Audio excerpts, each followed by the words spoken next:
Hi, my name is Shen, and welcome to my guide to the Shaman in Hearthstone, Heroes of Warcraft. It is Christmas, and I thought, why not dish out another awesome, well, maybe awesome, but how about dish out another deck? Okay, so Shaman. What do we build this upon? I like playing Shaman very versatile.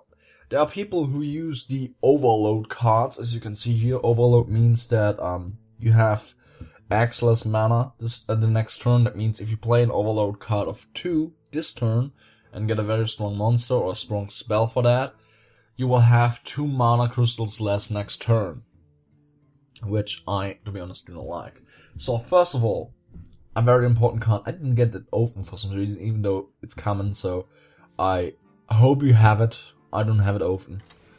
You get the Earthshock once from the level 10 achievement, and once from level 15 or 20, something like that.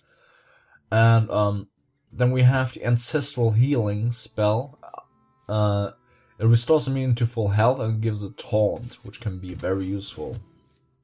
Only having it once in the deck though. Totemic Might is quite useful when you have a lot of totems on your field, but I wouldn't always have it in my deck. So okay, let's have it once. I'm sorry if I'm sounding weird, I don't know. I'm like that. Forked Lightning. It deals 2 damage to 2 random enemy minions for 1 crystal. However, we are paying next turn for 2 crystals, so I'm counting this as 3 crystals. It deals 4 damage in total, as it deals 2 damage to 2 random minions, so we're taking it in once. Lightning Bolt is a very powerful removal card. However, we are going to take the Frost Shock instead in again. You have a limit of 2. Live with that. Now, one of my most favorite cards in the Shaman deck, all in all, is the Rockbiter weapon. You can give yourself or your minions 3 attack this turn, which is very useful. I mean, let's take the situation like this. You summon a totem, you really don't need that totem. You give it 3 Rockbiter weapon damage, and then you just kill something and the totem dies and you don't care. That's okay. We're taking it in twice, because totems are very powerful to have buffed up, and even if you don't buff a totem, you can buff yourself or a minion that is about to die, or maybe just needs that little bit of a kick to kill an enemy minion and survive.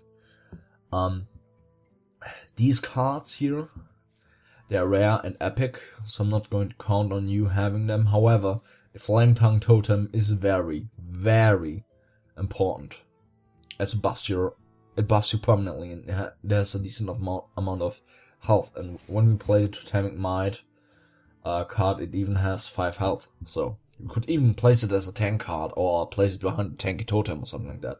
Or even if it's damaged, you can still heal it up afterwards. Wind Fury is nice and all that, but we don't need it. And Wind Fury on a minion with 1 HP? No? How about no? The Stormforged Axe, you can attack 3 times for 2 damage for 1 overload. Yes, we're taking that once in. The Lightning Storm, that is a card that I would take instead of Forked Lightning, because it does what it does for the price it has. Even though it has 2 overload when the enemy has a lot of minions, this is a very useful card. However, we don't need that, as it's rare. Lava Burst rare, Mana Tide Totem rare. All the good Shaman cards are really rare. So, I'm actually not sure if you got one of these. No, I don't think I did. With playing to level 10, I don't remember anymore. However, Hacks. You have to keep in mind, when you play Hacks, you turn an enemy minion into a frog. However, this frog has taunt, so you have to destroy it first before going on to the enemy's other minions or the enemy himself. Keep that in mind, but keep it twice. So we have, let's see, 1, 2... Yeah, we have 2 overload cards. Yeah. So that means we cannot really rely on an Unbound Elemental. Actually, he doesn't cost Overload to play, so we might as well have one in. The Wind Speaker, 3/3 for 4 crystals, however, gives a minion Wind Fury. That is awesome, we're taking one in. Bloodlust. Do I have to say anything more than gives your minions 3 attack this turn? All your minions. That's awesome. You would get the Earth Elemental and the Fire Elemental together at the... No, actually, you only get the Fire Elemental. So we're taking 1 Fire Elemental in as well. Actually 2, why not? So let's take a look. Yeah, very unbalanced. We need a few 2 cards, and we don't have a lot of minions, so we gotta do that anyway. I suggest taking an Elven Archer just for the damage output. And a Shield Bearer. And as I'm always saying, and you hate me for it, Acidic Swamp Ooze, Iron Big O, and Fairy Dragon if you have them. Let's take a look. Looks a lot better right now. Okay, so we have quite a few spells, including Earthshock. Earthshock is very powerful, so we might as well have it buffed. It doesn't hurt to take a Kobold Geomancer in. And yeah, one more 2 card. We don't have a lot of tank cards. We have which actually we don't have, I know that. But we can make tanks with the Ancestral Healing card and with something like the Sun Fury Protector. If you have it. Put it in if you have it. We don't have it. I don't continue having it. Yeah, let's see. One more 3 card. The Acolyte of Pain would be an option because we don't have a lot of drawing cards yet. And... I'm sorry if I'm sounding weird. No. Let's take a 4 card in instead. Again, I like taking the Questing Adventurer, but I didn't expect you to have it. So instead we're taking in a Shilwind Yeti. Am I saying that right? And a Tauren Warrior. Actually, that's the 3 cards. We're not taking them in. A bit mixed here, but not here.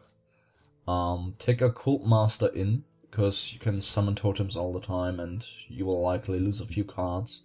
So, you lose a few minions, aka totems. So that's useful. And no. Actually, let's see. No, that's a very sturdy card. We don't want to put them out. Let's put a... it's always so hard to decide, you know. Yeah, let's put away a Fire Elemental. In the 5 card now.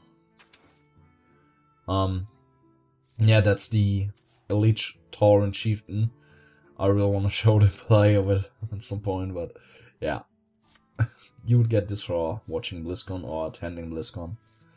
Gurubashi Berserker is very powerful, but if you want a sturdy card that does not rely on being damaged, then I suggest the Frostwolf Warlord.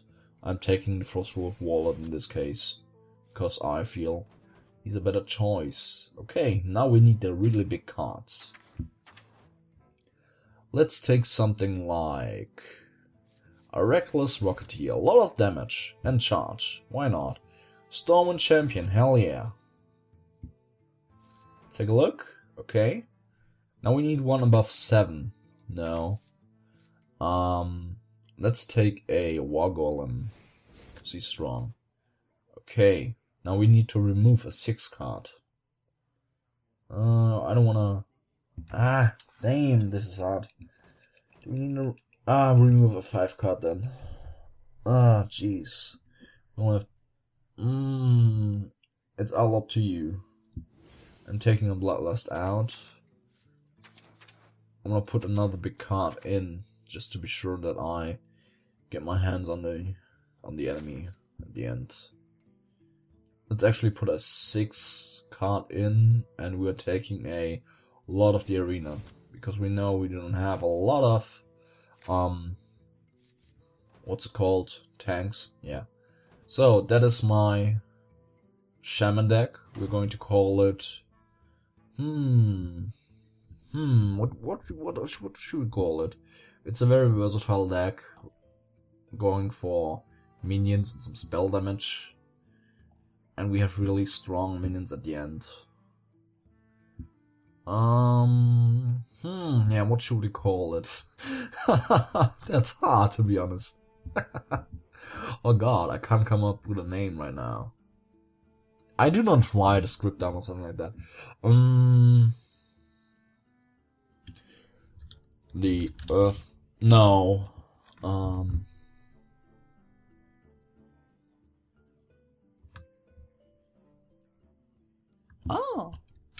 Lightning Dash.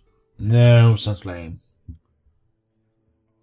Actually, I have a lot of shock cards, so... Elemental Shock. Yeah, sounds nice. Okay. That is it for now. Hope you enjoyed watching. I hope this helps you make your deck, make your decisions. And yeah, I hope this will be useful for you. Just to explain at the end, which I should have probably done at the beginning, Totemic Call calls one of 4 totems. One totem has no attack, HP, and has spell damage, 1, like the Kobold. One totem has 0 damage, 2 HP, and is tank. One totem has 1 damage, 1 HP, and has no special abilities. And one totem, my favorite, has 0 damage, 2 HP, and heals all of your minions at the end of the round for 1 HP. So that's very useful at the beginning of the game, if you can get it. Together with a tank totem, and you're safe for a few for 1 or 2 turns, unless the enemy decides to use something to silence your totems or something like that. So, yeah, hope you enjoyed watching. Please leave a like, maybe subscribe, leave comments in the section below, and yeah, see you next time. Bye bye!